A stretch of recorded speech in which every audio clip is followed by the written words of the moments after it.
Praise the Lord. கர்த்தருக்கு சோத்திரம். இன்று கர்த்தர் நம்மோடு பேச விரும்புகிற வார்த்தை, நீ ஆசீர்வதிக்கப்பட்டவன்.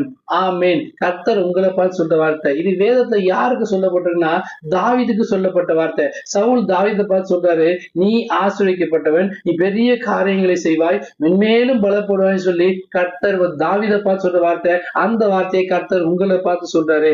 உலகம் நம்மளை குறிச்சு என்ன வேணா சொல்லிட்டு போட்டோம், நீ ராசி இல்லாதவன், நீ திறமை இல்லாதவன், நீ எதுக்கு தகுதி இல்லாதவன் அப்படின்னு என்ன வேணா சொல்லிட்டு போட்டோம். ஆனா கர்த்தர் உங்களை பார்த்து சொல்றாரு, நீ ஆசீர்வதிக்கப்பட்டவன், கர்த்தரால் ஆசீர்வதிக்கப்பட்டவன். யாருமே கொடுக்க முடியாத ஆசீர்வாதத்தை கர்த்தர் உங்களுக்கு கொடுத்து நீங்க ஆசீர்வாதம் இருக்கும்படி கர்த்தர் ஆசீர்வதிக்கிறாங்க. இஸ்ரவேலை ஆசீர்வதிப்பதே கர்த்தருக்கு பிரியம் சொல்லிருக்காரியா.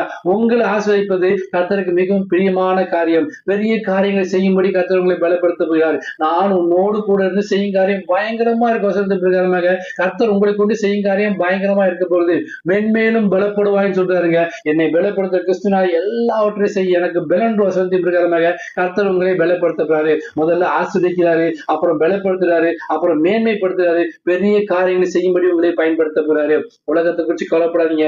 இப்ப இருக்க சூழ்நிலை கண்டு சோர்ந்து போகாதீங்க. எதிர் வல்லமை கண்டு சோர்ந்து போகாதீங்க. மனுஷங்க நமக்கு எத்தனை பேர் நமக்கு எதிராக எழும்பலாம், ஆனா சோர்ந்து போகாதீங்க, கலங்காதீங்க, கவலைப்படாதீங்க. நீங்க கர்த்தரால் ஆசீர்வதிக்கப்பட்டவர்கள். உங்களை கொண்டு கர்த்தர் பெரிய காரியங்களை செய்யும்படி பலப்படுத்த போகிறாருங்க. விசுவாசத்தோடு காத்துருங்க. தாவீதை எப்படி கர்த்தர் வல்லமையாக பயன்படுத்தி ஆடு வைத்துக் கொண்டு தாவீதை சமஸ்த இஸ்ரவேலுக்கு ராஜாவாக மாத்தலையா, அதே போல கர்த்தர் உங்களையும் மாற்றுவாரு. ஏன்னா நீங்க கர்த்தரால் ஆசீர்வதிக்கப்பட்ட ஜனம். விசுவாசம் பெற்றுக்கொள்ளுங்கள், நீங்கள் ஆசீர்வதிக்கப்பட்டவர்கள். ஆமென். God bless you.